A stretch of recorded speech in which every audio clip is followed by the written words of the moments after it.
Welcome to the Pantheon Plus Rewind.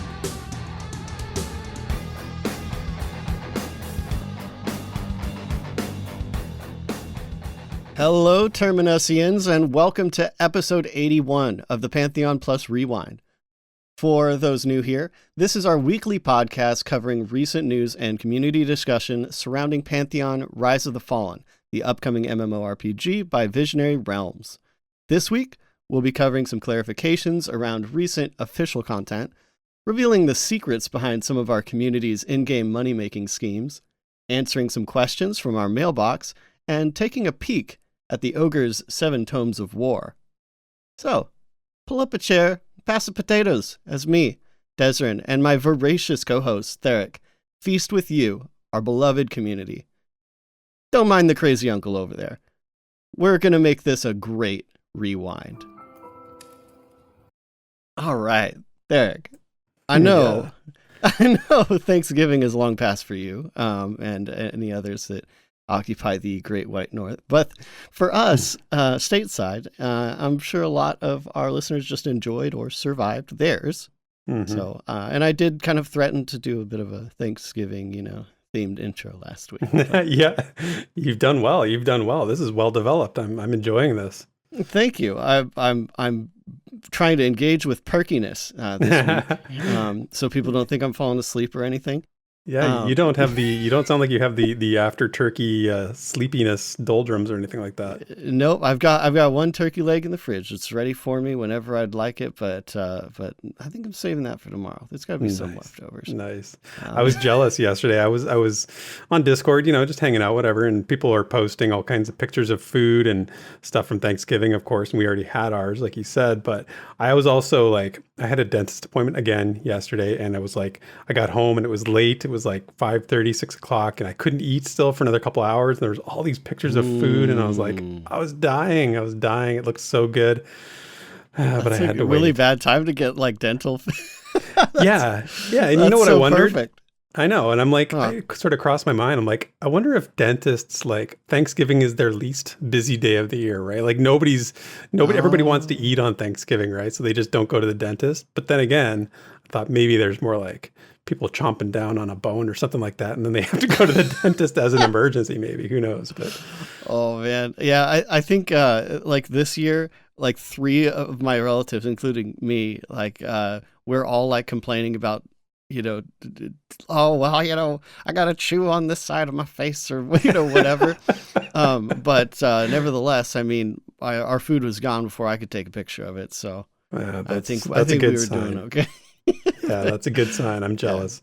And I have to admit, this year, it was probably the smallest and most relaxed Thanksgiving I've ever had. There were literally a total of 6 people at our Thanksgiving dinner table. That's the wild, best way. Man. Yeah, that's the best ones. Those are the ones I enjoy the most, when it's just like intimate and, it's just not craziness and not everybody's trying to, tripping over everybody else. And there's like just tons of stuff going on, just quiet, chill, a few people. That's the best way. Yeah, it was great. And it's kind of funny because, I mean, I'm different, I'm a little different than my family. So much so that like, I'm probably the only one in my family with a desktop computer. Like, so oh, wow. It's always a little more and a little awkward trying to like explain what I do like for work or like let alone what I do for, fun or my hobbies. And so as we're all talking and the conversation led in the direction, I, ended up mentioning this podcast. And subsequently had to explain a bit about Pantheon and why I'm doing a podcast for a game that's, probably, maybe years from release, which of course was also an alien concept to them, right? Mm-hmm. And it was like a real challenge, and I didn't even really know where to start.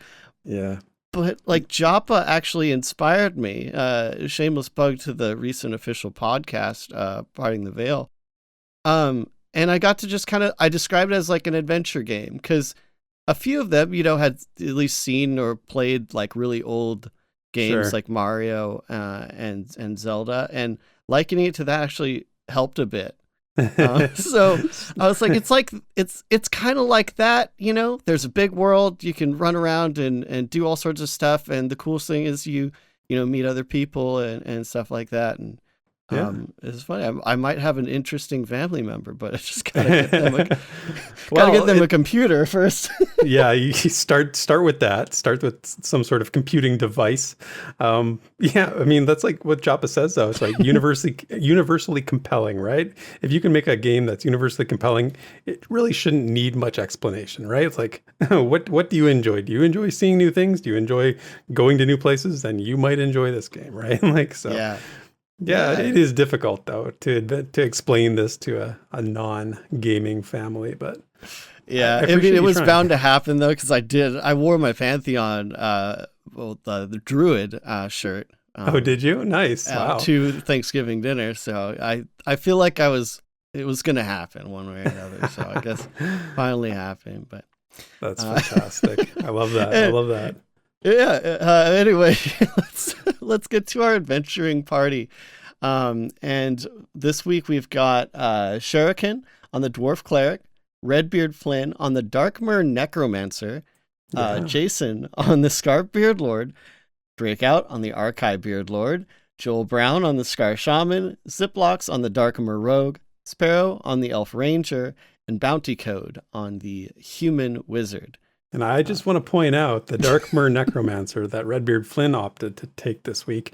I hope you appreciate the icon that you might be looking at on the screen right now. We have to go and find these things because obviously there is no Necromancer icon on Pantheon's website that we use or we can import for this. And we found a good one, just like we did with the Bard. So yeah, a bit of a special graphic this week. Solid, yeah. You guys. I mean, Sparrow's always really good with the graphics, anyway, but that's awesome. Excellent with it. Yeah, and as usual, we're incredibly thankful for those that choose to support us. And I mean, I really love the adventuring party concept. As a bit of an aside, I feel like it's always felt more like personal than calling out donations, in just kind of a flat manner. So yeah. It's thanks funny, everyone for rolling with that.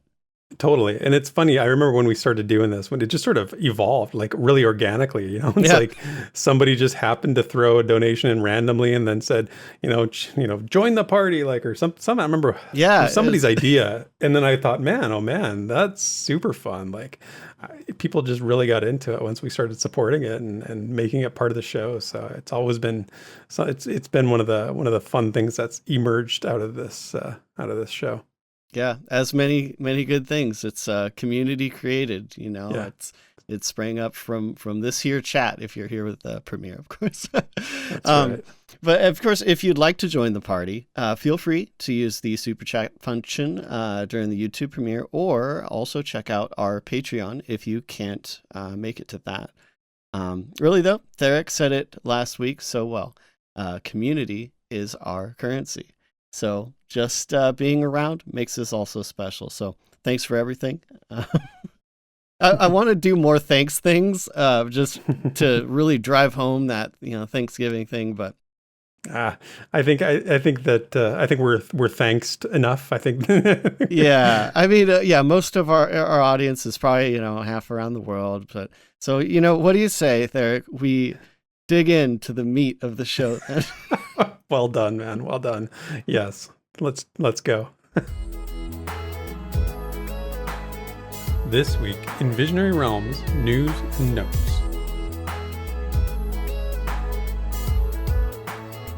Okay, I want to start this week's news segment. We don't have a ton of news this week, but I do want to start it with a clarification about something that we actually talked about last week in relation to some of the stuff from the producer's letter when VR was talking about power level adjustments. So on the unofficial Discord, Joppa popped in and did some clarifying. He wanted to make sure people understood what they were talking about. One of the things that came out of this producer's letter, Desert, and I'm sure you've seen it, is the word overhaul apparently has been quite attention grabbing for the headlines out there. There was a couple articles, and there was one on MMORPG.com that got cited. And specifically in this clarification from Joppa, he quoted the article. So the article says, this is talking about the producer's letter, says, quote, finally, difficulty is getting some changes too. Both players and enemies will get base power increases as they gain levels. They want leveling to feel like an achievement and like you're growing to meet the challenge every time you go further. So what the interpretation from that is, and it's not completely out of left field. We actually mentioned it last week on the show, but we also dismissed it. The interpretation that they were talking about level scaling. And Joppa was quick to get in there and absolutely put that to rest, to clarify that and say, here's what he said. He said, quote, that's not the same thing as level scaling mobs, which many people would interpret to mean mobs automatically scale their levels up or down to match yours. I love this. He says, quote, that's gross. That'll never happen here. Yep, lay that one to rest. Yeah, saying that's gross is awesome. And Joppa, that's gross Perkins. Yeah, anything you like, if you ever want to just dismiss something completely, just call it gross and you're good. So yeah, I mean, like I said, I can understand the interpretation. I can understand why people misread it a little bit, as we did mention last week. But level scaling is gone. There is no level scaling in Pantheon. That's definitely not a thing. So get out of here, level scaling. Go back to where you came from. You don't belong here.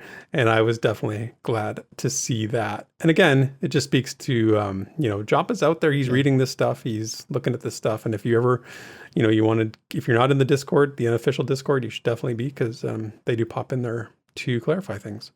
Yeah, I gotta say, like, the community is really on top of it too. I'm sure people are already seeing, response videos to stuff like that regarding, the word overhaul and kind of all that. So, like, I mean, our community is awesome, but even the developers themselves, like, they're reaching out there and trying to make sure that people know what's going on.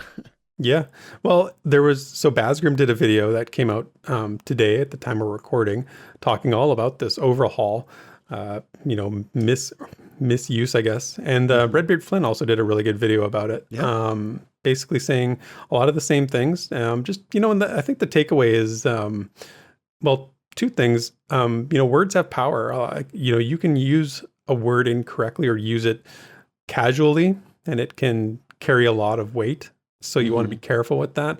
And again, I'm not, not to say that the headlines or the gaming sites around MMOs are not being thorough. But headlines are a thing, right? So just be hot words are what. Hot words, right? So when you're reading an article or you're looking at something, make sure you check the source. Go back, and if you're not clear, or if you don't just react to it, maybe just go back and get it directly from the source to see what they're talking about. Yep. And I think the journalists that do this aren't like being nefarious either. So, like, for our own community, let's try not to like attack the journalists, because we love MMORPG.com. We love all those outlets that try to give their time to boost Pantheon one way or another. This might not be what they were intending, but we do appreciate them. So. But it's great that our community is just on top of it as well. So. Yeah, exactly. I feel like that's one of our responsibilities as a community is to talk about these things and get the stuff out there and bring this to the surface. So yeah, Joppa also responded actually to some of the commentary from their podcast from Parting the Veil, talking about the death penalty. Because there was some reaction, some discussion about this, as you would expect. Some people really interpreted this to mean VR's moving away from a really severe death penalty to attract a wider audience. And again, understandable why this might be the thought process some people might have or their interpretation. But Joppa stepped in to make sure his words and his intent were clear. So here's what he said, because I think this is really important. He said, quote, I very much believe real tension can be achieved without an overly punitive death penalty. And that's the key.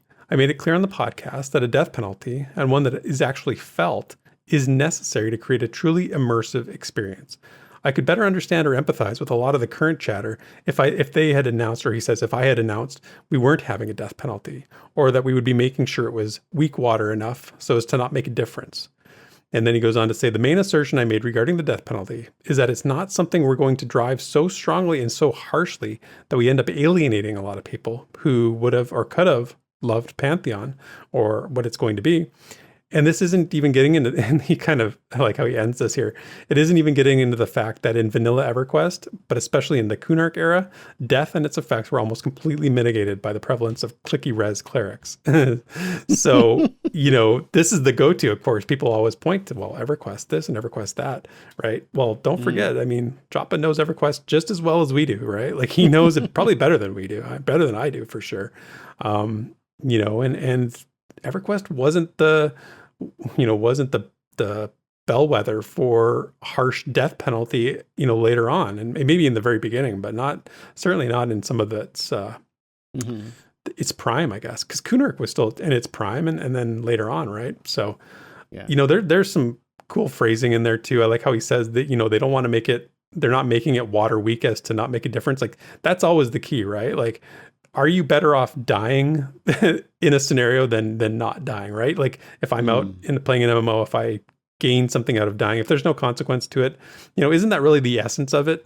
They have to be smart about this. They have to do it correctly. And that's with balance, right? You have to understand balance is essential. It's easy for us as casual, people not in the design, not as designers, not making this game to say one thing or another, but you have to understand that when you're actually in that doing that work, there's balance is everything, right? So I think with the community, we need to get on the same page. And again, it's fortunate that Joppa is able to do this because this is what we need to understand.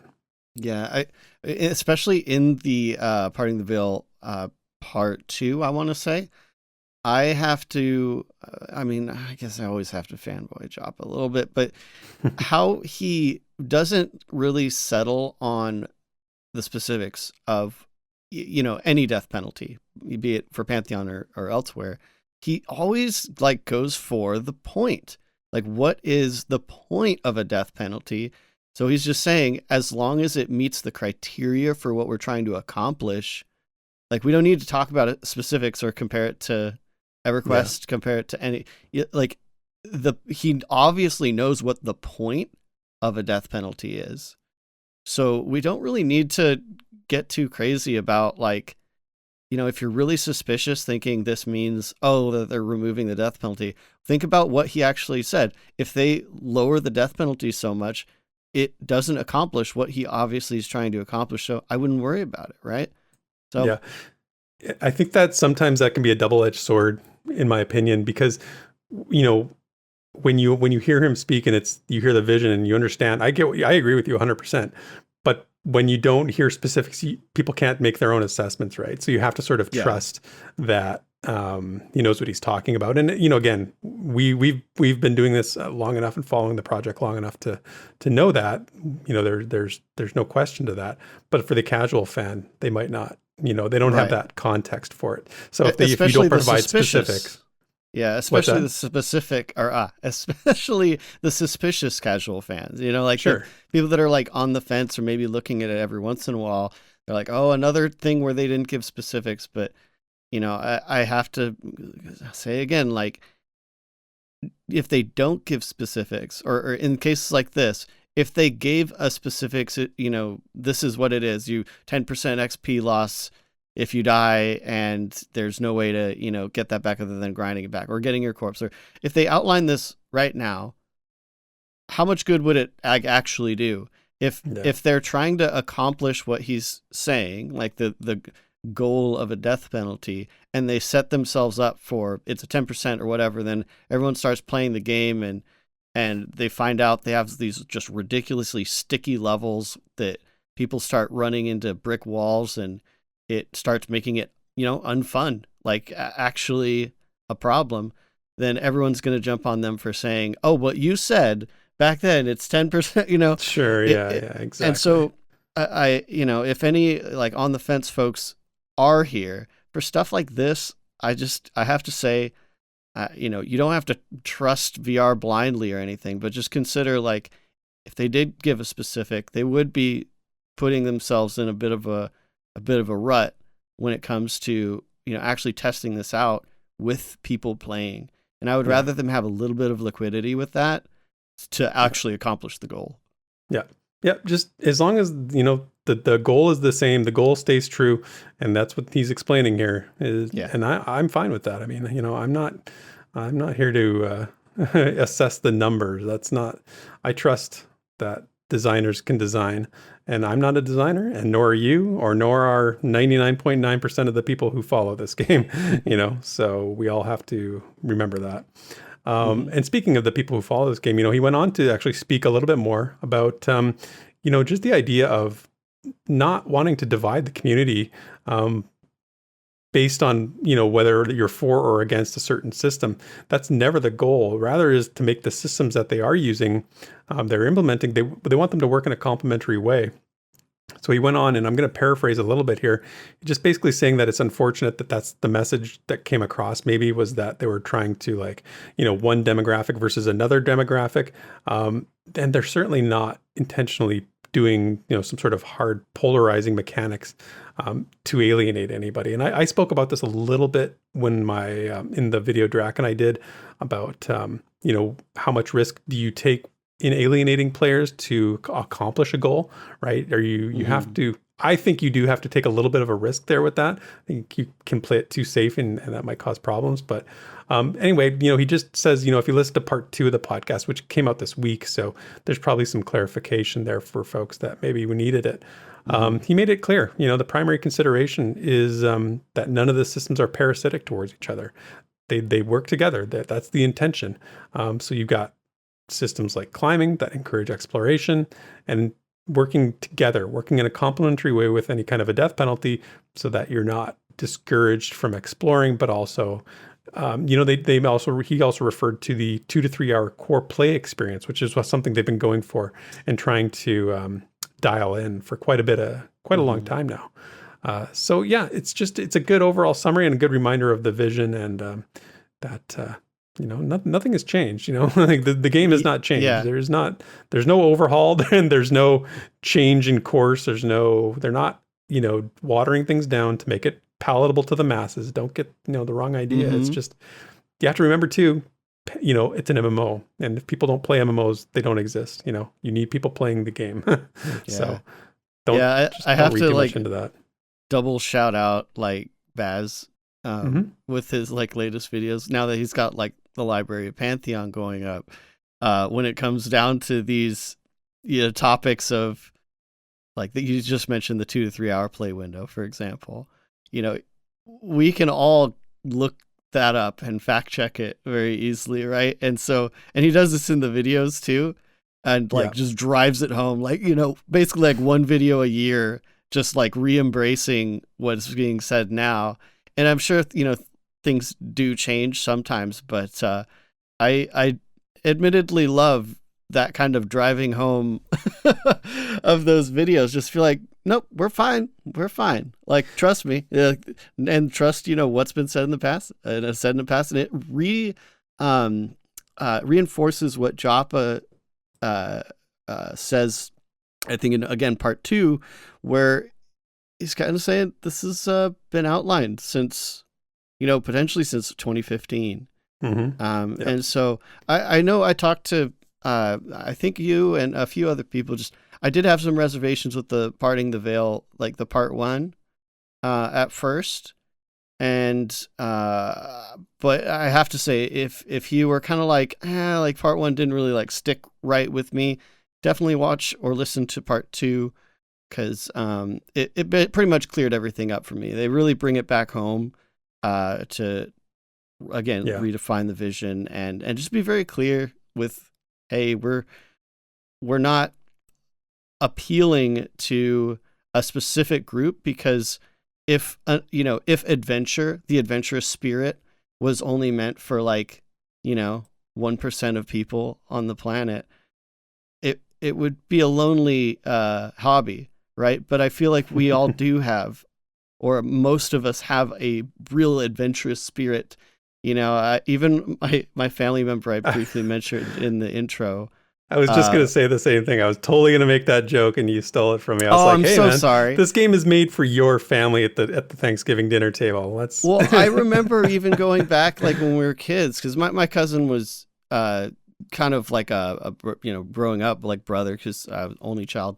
And we would, often kind of talk about how, I don't know, sad it is that like the earth is kind of like explored. And we both had like fancy of, going out and finding an island or something, that no one had been to. And we both kind of have that. And so relating that to MMORPGs, it's one of the driving forces behind why I love these worlds so much is I feel like I can go out and explore where, a lot of a lot of the earth has already been explored. So it's fairly universal. And so I relate to that a lot. And I'm glad that Jop is like really taking that narrative, like, because it is like unique. I haven't heard of someone really driving that home in the MMORPG genre. And they're really like banking on that, like that kind of phrasing that they're using over the last few months, maybe. I feel like it's been really strong in the narrative around Pantheon. I hope news outlets like pick that up, and we can actually expand the genre, but also like get people in here that like what Pantheon is offering because they just natively like it, and yeah, it's just part of them. Absolutely. That's so well said. Like we just expanding the discussion, expanding the way you talk about Pantheon will expand the community, right? Like talking about it in a different way. And that's not to say it's not an MMO. Like, you can still talk about this game with all these cool things that they want to do, and this exploration and the sense of adventure and this open world, like what you just said, and it can still be the MMO that we want, right? Yeah. Like they're not conflicting. There's no dissonance there. You can still have that. So I hope that, and you're right. Basgrim does a great job. Absolutely does a great job with that stuff and pointing out all that stuff. And so just, follow the people that are making content about this, and try to keep your mind up to speed with what the discussion is about Pantheon and what they're talking about. But good stuff. Good point there. I still think your family needs to play Pantheon, so maybe we'll get them in. We'll see how it plays out. Currently, where I was at over the last few days, I didn't even have internet really. So that might be a problem. We've got to step it up. Yeah. Okay, so let's have some fun and talk about what their Pantheon, the official Twitter account, topic posted. This was from last week actually, but it's the hot topic, and it says MMO in-game money-making schemes. Have you created any out-of-the-box money-making methods that got you rich? And then they posted in the forums and they posted on Twitter to see what people would say. So we've got some responses from people on Twitter because I thought this was a really good one. I mentioned last week Drac did an article about his top 5 money-making schemes in MMOs, and I absolutely love it. It's hilarious. Encourage everybody to go read it at pantheon.plus if you haven't. But the first response here comes from Ang S, who is a loyal listener, always there for our shows and for Twitter and stuff and all that. Anyway, they say, back in EQ, I would travel around the world with my druid and exchange people's coin and vendor loot for platinum and paradots. Back when weight mattered, banking mid-dungeon was a serious decision. Didn't make me rich per se, but I was well liked. And I think I've heard that a lot, right? Like using the weight mechanic to, be sort of that roaming weight reliever vendor kind of person, That is really awesome. I like that idea. I might steal that if gameplay makes way for it. And I know, as the monks, the EverQuest monks who are listening will know, weight played a pretty big part in your combat efficiency, right? So if you had to get rid of some weight, you needed a guy like Ang S to come and help you out. And so that's a great scheme. The next one is from @Gonsec on Twitter. They said, EverQuest 1 had a jewelry piece called the Earring of Solstice. I cornered the market on it by using alt accounts to keep the market clear of the needed crafting materials to make it. It made me one of the richest players in EverQuest 1 at the time. There's like, where is the ethical line here with regard to like these schemes? Because I find that very close to the line. And of course I'm joking around, but buying all the materials you needed to make this thing off the market, like it's pretty devious, don't you think? I mean, it's that line between like resourceful and like, I'm sure he might have been like one of the richest players, but I'm sure he didn't have you might have had some folks that were like, man, this guy, like, yeah, seriously, guy. Like, well, the people who are like, people who do this, like they know, they expect that, I think, to be sort of like hated but needed. Like that's why they make the money, right? Because there's a need for it. But I find it hilarious that people are willing to like, do things that are by not make them the most popular person if it means they'll make a ton of money, right? Like how much are you willing to sacrifice? I mean, this is the game for a lot of, a good amount of people, the economic side. So I'm not this person. That's why I didn't respond to this. I'm like, I'm the poor person, honestly, in any MMO. I make what I make and that's it. So, but there are people like this that will absolutely control the market. I'm not mad about it. I'm not mad about it. No, I'm not mad either. Until I have to buy my Earring of Solstice. Do you remember the Earring of Solstice? I don't remember the Earring of Solstice. No. If anyone, yeah. Yeah, if you know in the comment, if you know what that is, leave a comment, let us know, because I didn't ring any bells for me. But my money-making scheme in MMOs is like picking the pockets of like whatever I kill. That's my only money-making scheme that I've ever come up with. So don't look to me to make money. And it's funny how all these are from EverQuest too. There's a couple that aren't, but this next one is also from EverQuest. This is Xylem Gaming on Twitter. And they said, in EverQuest, my brother and I spent an entire summer taking shifts farming Groknist the Destroyer for the Shrunken Goblin Skull Earring. And that is one I do remember, Desert. So I do remember the Shrunken Goblin Skull Earring.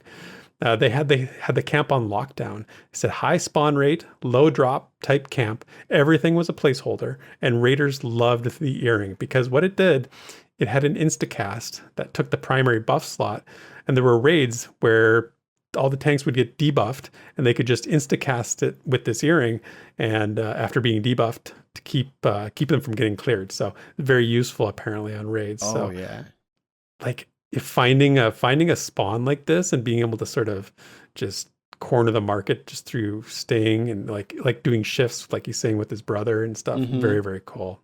I've heard a lot of old EverQuest teams of some kind, whether it be family members, spouses, or something, that did the shifts thing. Yeah, it cracks me up. But on the other side of this, I've got to say, one of Pantheon's kind of tenets is like item importance, or item identity. Yeah. And the clicky with a special effect that's that useful, I really, really am looking forward to seeing what pans out for Pantheon in this realm, because it'll create this same gameplay loop that Xylem's talking about. But also, like, people can remember, we can remember Earring of Solstice, but there was that, the Shrunken Goblin Skull Earring. And to this day, that clicky, I can hear that and be like, oh, wow, that's really good. Even if I, never had one myself like that. Yeah. Like I haven't played EverQuest in, 15 years, except for one little thing, but I still want one. Like, what does that tell you? Like, I'm like, oh, I'd like to log in and go find that and get that thing because it sounds awesome. Like that's how much these items can carry, how much like, prestige they can carry and the legacy that they create. I think it's so cool. Because I want that stuff in Pantheon too. I definitely want that stuff. It's a good side effect of this topic, I'll admit. Yeah, it is. It does. You're right. And then the next one's from Robert Lee Barrow. And this is about Final Fantasy XIV.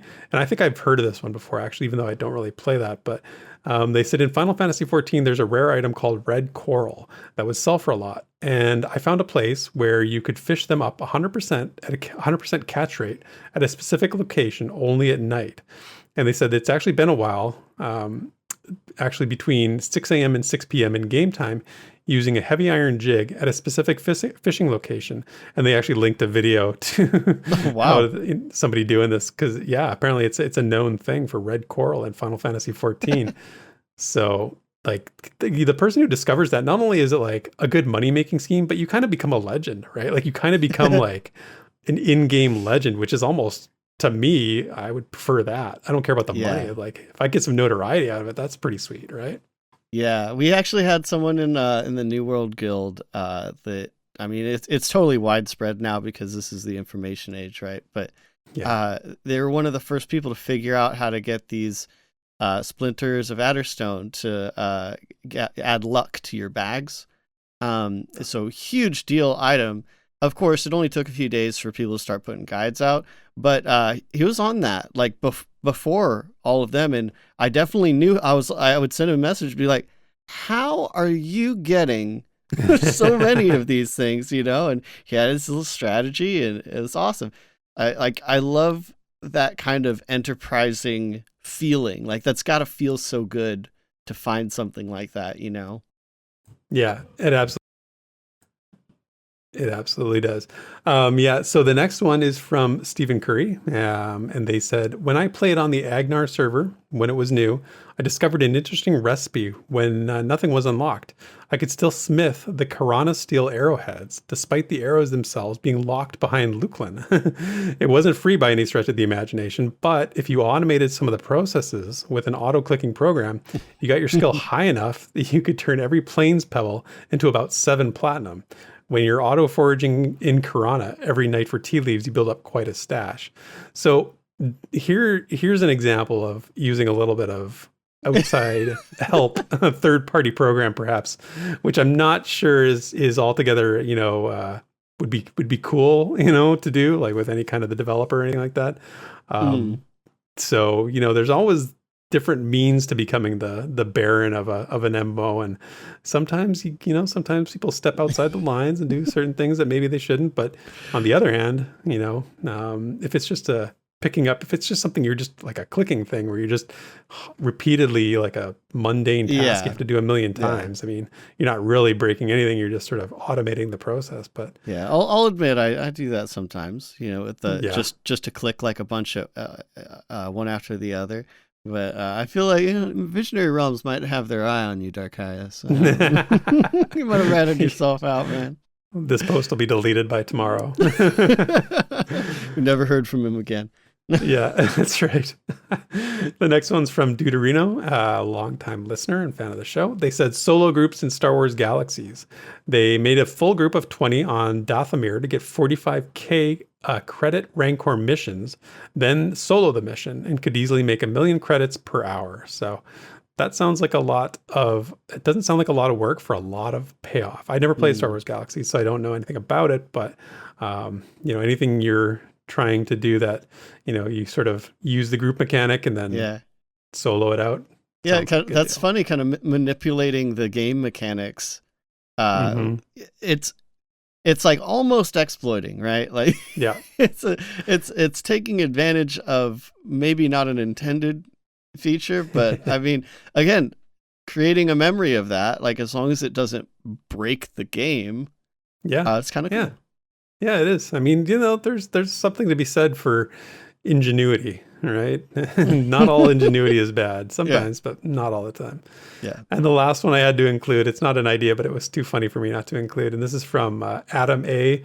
They go by @HighClassXD on Twitter. And they said, why would I want to share my sneaky side hustle with the community so that they can take my idea and my income? That is the ultimate. We've been found out. Yeah. Seriously. That's awesome. That's the ultimate one. So so good reactions, good Twitter posts there. If you want to go see the full thread, you can.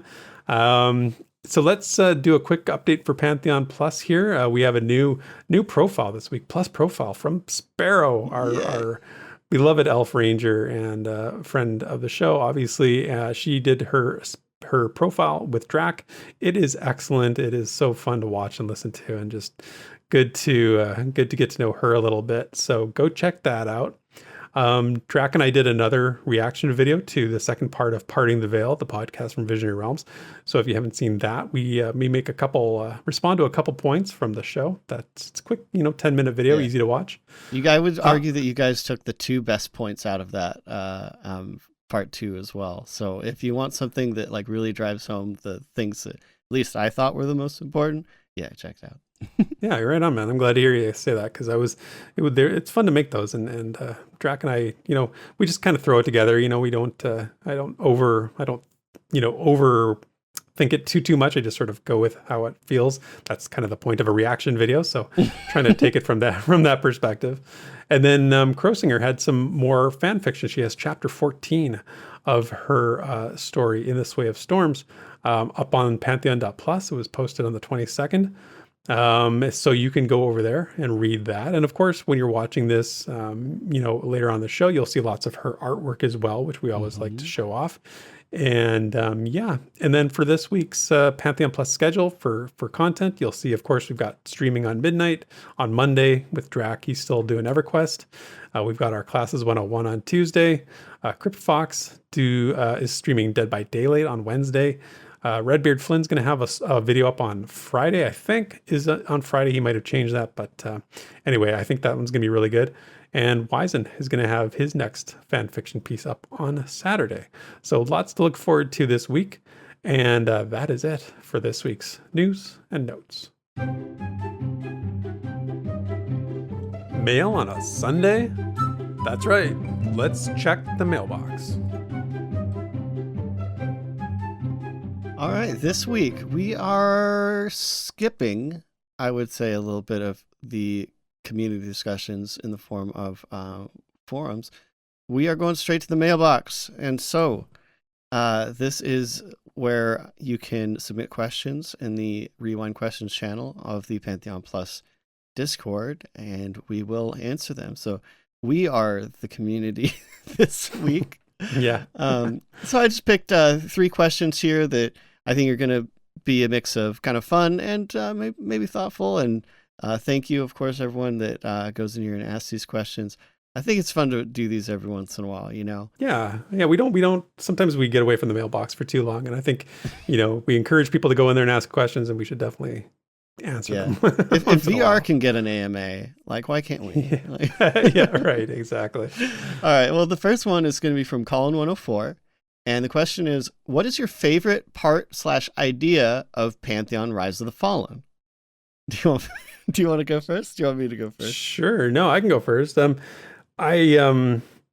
think when we were talking last week about how their class identity and how they're sort of pruning that and shaping that, and it keeps getting honed to a finer point. Whenever they talk about that, it warms my soul. I love classes being their own thing, being distinct, and having their really clear identity. There's nothing that I like more than that. I mean, lore, obviously. It would be remiss for me not to say the lore, but I mean, that's well documented. But just for this piece, I think that we could just talk about classes all day long, every day, and that would never get old.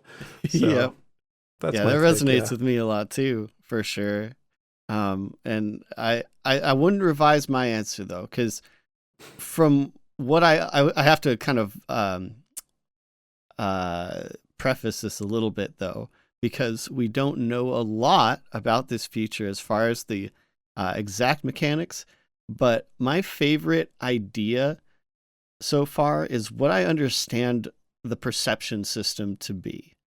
In my head, and I have to kind of qualify this a little bit, because if it's not what I'm thinking, I might not be as excited. But in my head, how I see it is like a system of kind of, tags where if I talk to this NPC, it's attributed to my character that I talked to that NPC, or I chose this option or something like that.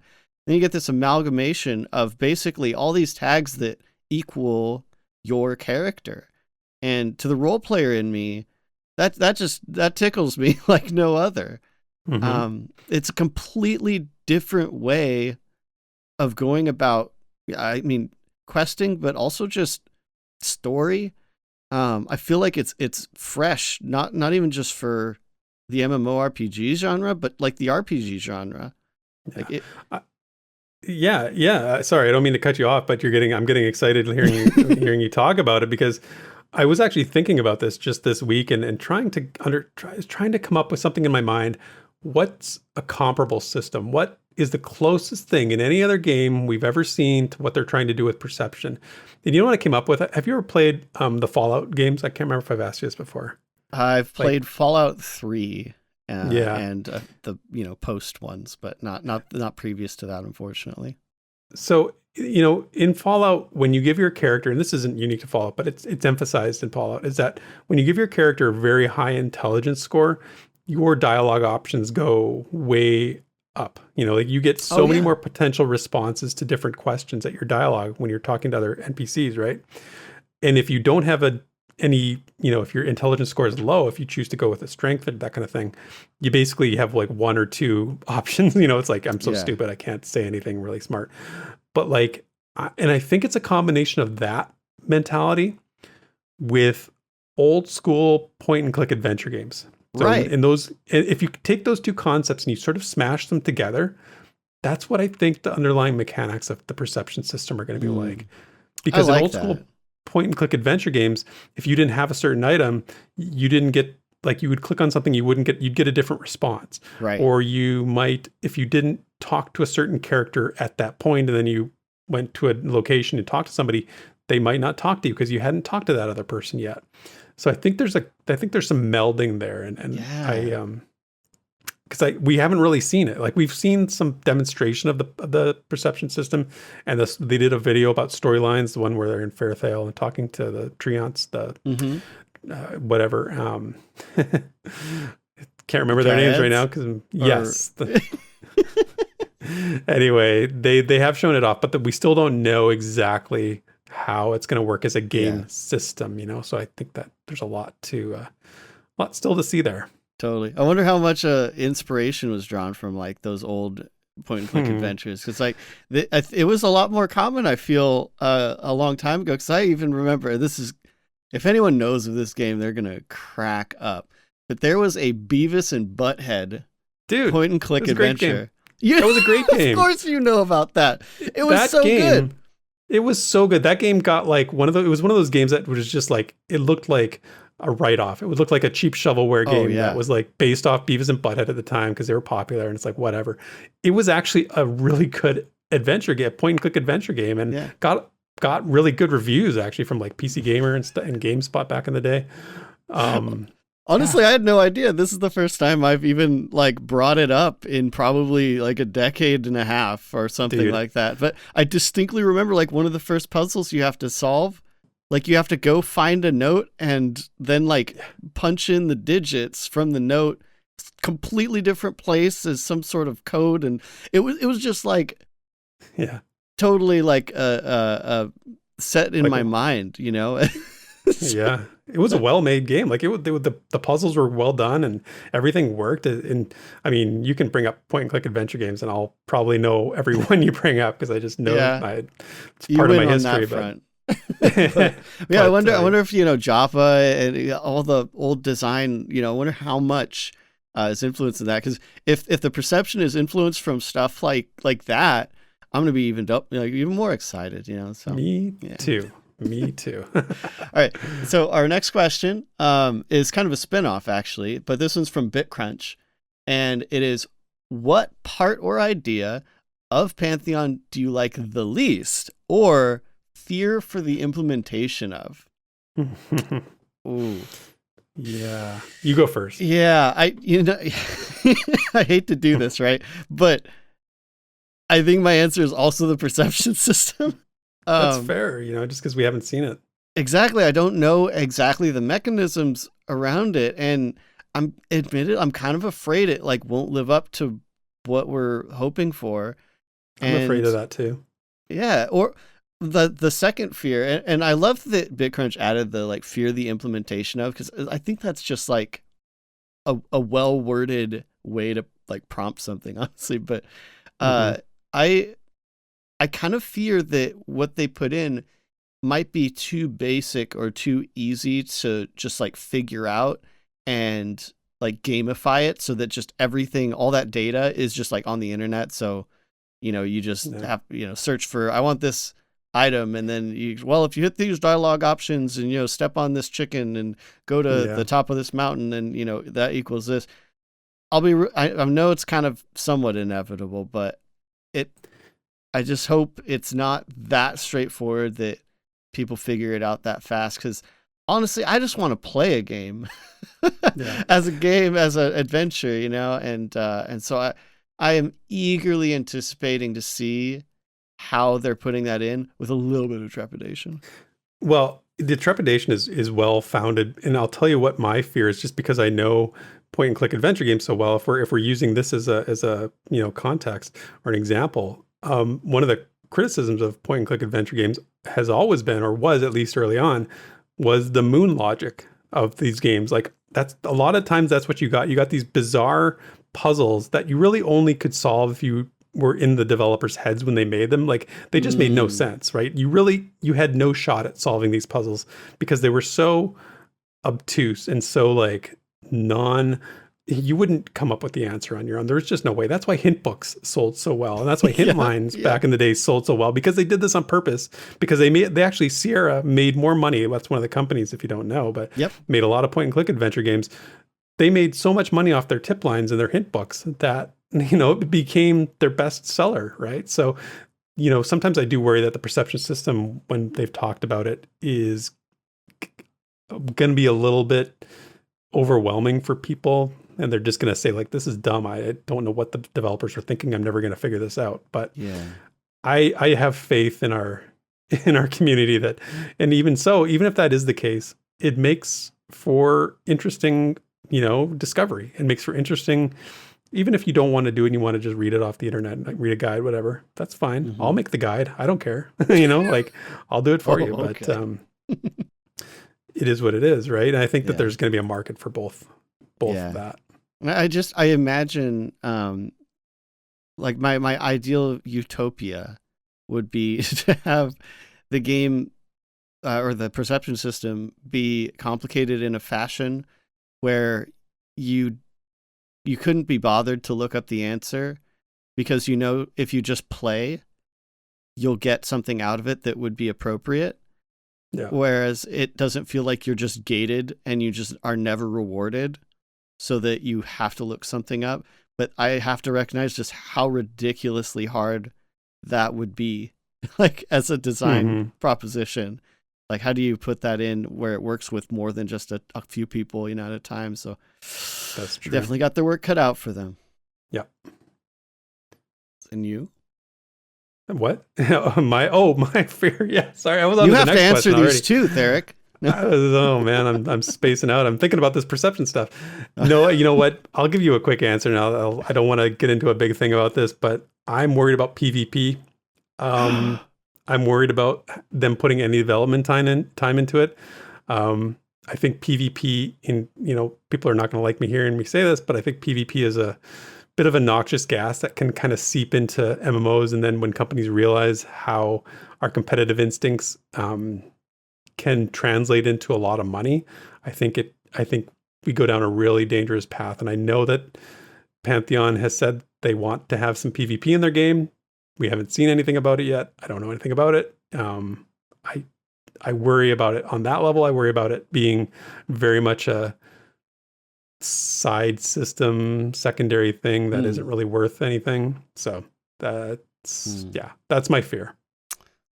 Okay. All right. Well, Theric's a Care Bear, and we can confirm that. Thank you. We'll have this documented for future reference. Yeah, no, I don't care. Whatever. No, I think it's valid. I think it's valid for sure. But I would honestly rather there be crappy PvP than no PvP, even if I won't participate in it, probably like almost ever. So shout out to PvPers out there, but I get the development kind of thing. Like, you don't want them to get so focused on it, but I think we're fine. But yeah, I'm gonna make fun of you for that now. Yeah, like I said, it's just a fear. I'm allowed to, that's part of the deal.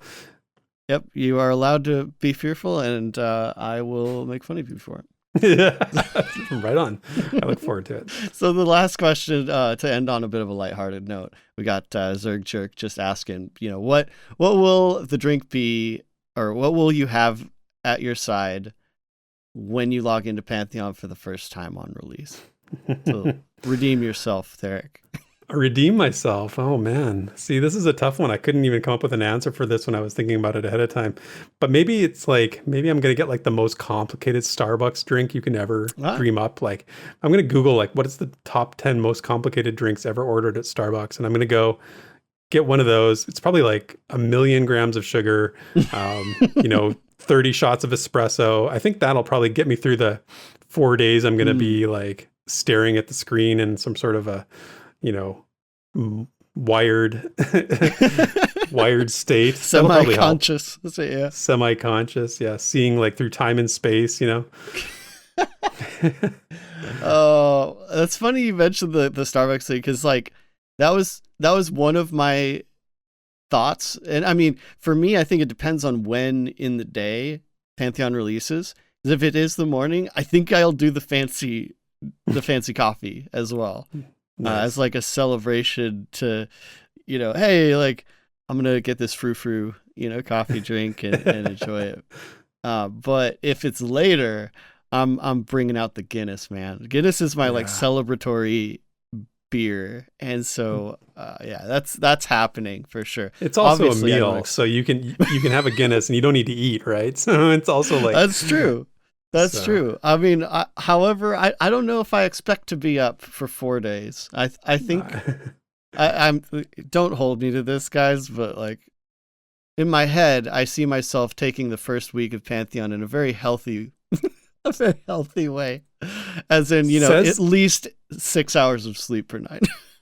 Says the guy who just played New World and got to like level 60 within, how long did it take you? Like a week and a half? Yeah, it was like I a was week. playing and I was like, oh, I'm level 22. And I'm like, hey, Des, how's it going? He's like, yeah, I'm level 60. I'm like, what? How did you get there so True. quickly? Maybe my inner demons will get the better of me again. We'll see. There's no maybe about it. They're definitely getting the better of you. That's awesome. That's awesome. Well, Good thanks so question. much for the questions, everyone. Love to do these every once in a while, so please put your questions in the Rewinds questions. I almost said subforum channel in our Pantheon Plus Discord, and that will be it for the mailbox. Sit back and relax. It's time for the lore you know. Okay, so we may have finished the tale proper of the ogres on Terminus last week, but we haven't heard the last of them. As we learned, the 7 tomes of war are central to their culture. So this week we'll hear both the basis for that, as well as some recollections of notable ogres detailing how the tomes affected their people. And again, I want you to listen closely this week as we have some familiar voices helping out with the lore. So sit back, listen, and learn what those were when we remember the 7 tomes of war. Only by 7 native hands will their seals be opened. Only under 7 native eyes will their words be understood. Only in peace will you thrive in your war. Lose only one, and none will endure. The Invocation of the Sevens. Clouds of dust filled the air. Down the great bowl of the haunted lands of the dark sun ran numbers very great. We would bring them into our death. Then I heard Rothok's bellow, like a mountain when it breathes fire. The warriors of Darksun stopped and looked to the skies, but he was already in front of them. I still cannot say what I saw, but the wall of the bowl was covered in their blood. Their corpses are still frozen in the crust of the earth. None survived. The words of Krogad, Black Moon Lieutenant. I believe the 7 tomes were given to keep us from destroying ourselves, though the Graven Hold did not say this with words. I have studied for long days and nights, even from forbidden copies of other tomes, chained to the same stake as my father and his. It is all a lie, I fear. Maybe there is power in the tomes, maybe there is not. We will never know, and that was always their purpose. The words of Drukos the Disciple, Bloodmare clan. I heard his bellow the last time. He was in great pain. I ran to look, but the king was gone. He took the tomes with him. We were like islands behind a giant ship, lost. All we gained on this planet, lost. Our king, lost. Rothak, my old friend in battle, lost to the sands. Krogad, General of the Broken Maw. And that's the lore you know. And I have to say, Desrin, you have a very menacing, foreboding voice when you want to. I was impressed with that invocation of the sevens there. I wish I would have taken your recommendation to do it like first thing in the morning after I woke up. But overcome it with passion. I really like that role playing an ogre there. So, well, I remember you asked me on Discord. You're like, "What tone should I use?" And I'm like, "Wow, that's a tough question." I said foreboding, with a question mark, and you definitely went with foreboding. I was quite impressed. So yeah, that was awesome. Super and then fun. Of course we had Sparrow again doing her rendition of the ogre, her inner ogress being channeled for that. So again, I really appreciate Desrin, you and Sparrow both helping out with that. It's fun, and we'll keep that going. We'll do some more of those. Awesome. But yeah, that brings us to the end of episode 81. I feel like this was a fun, bit of a lighter episode, and I have to admit, it does feel kind of good to do these once in a while. We don't always have to be, covering the news and figuring out, serious discussions all the time. We need to remember that we don't need to take ourselves too seriously, and that's the way to be. So I hope it was fun for you, Des. I hope it was fun for everybody listening. And Desiree and I always enjoy your company so much. So it's always fun hanging out with everyone. Yeah. So right on. So thanks everyone for hanging out. We will see you again next week. If of course you'd be so kind as to leave a like on the video, subscribe to the channel. If you're not, leave a rating on your podcast platform. It helps the show get discovered and the Pantheon community grow and grow and grow. And that's it for this week. Hope everyone has a great week, and we will see you next time. Bye-bye. Thank you for listening to this week's episode of the Pantheon Plus Rewind. Pantheon Plus is not affiliated with Visionary Realms. Be sure to check out our Twitter, Twitch, and YouTube channels under the name Pantheon Plus. You can follow Theric at Pantheon Theric on Twitter, and Desrin at Desrin Does also on Twitter. And you can stay up to date with all things Pantheon at www.pantheon.plus. Until next time, cheers, and thanks for listening.